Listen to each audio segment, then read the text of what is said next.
Ram Gopal Varma Indian film ఇండస్ట్రీలో ఓ గొప్ప క్రియేటర్గా ప్రశంసలు అందుకున్న దర్శకుడు. టాలీవుడ్ నుంచి బాలీవుడ్ వరకు భారీ బడ్జెట్ చిత్రాలను అగ్రతారాగణంతో తెరకెక్కించారాయన. సెకండ్ ఇన్నింగ్స్లో దెయ్యాల కాన్సెప్టుతో పలు చిత్రాలను రూపొందించి తన స్థాయిని తానే తగ్గించుకుని క్రమక్రమంగా ఫేడౌట్ అయిన డైరెక్టర్ రామ్ గోపాల్ వర్మ. సోషల్ మీడియాలో యాక్టివ్గా ఉంటూ పలు అంశాలపై తన అభిప్రాయాలను నిర్మోహమాటంగా వ్యక్తం చేయటంలో దిట్ట. ఈ విధానం వల్ల పలు వివాదాల్లో చిక్కుకున్నారు వర్మ. తాజాగా RRR చిత్రంపై వర్మ చేసిన కామెంట్ నెట్టింట వైరల్గా మారింది. RRR చిత్రంలో రామ్ చరణ్, భీమ్గా ఎన్టీఆర్ నటనకు ప్రపంచవ్యాప్తంగా ప్రశంసలు లభించిన విషయం తెలిసిందే. 1200 కోట్లకు పైగా బాక్సాఫీస్ వసూళ్లతో లాభాల పంట పండించింది RRR. దర్శకునిగా రాజమౌళి ప్రతిభను నెక్స్ట్ లెవెల్లో ఆవిష్కరించింది RRR.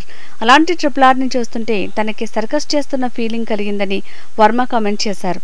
సర్కస్ చూస్తున్నప్పుడు ఎలాంటి ఆనందం ఫీలింగ్స్ కలుగుతాయో అలాంటి ఫీలింగ్స్ RRR చిత్రాన్ని చూసినప్పుడు వర్మకు కలిగిందట.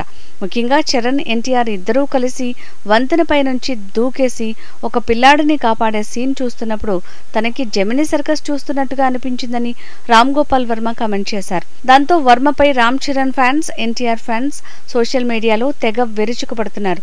దయ్యాల చిత్రాలు తీసి వర్మ కూడా ఓ దయ్యంలా మారిపోయాడని కామెంట్ చేస్తున్నారు.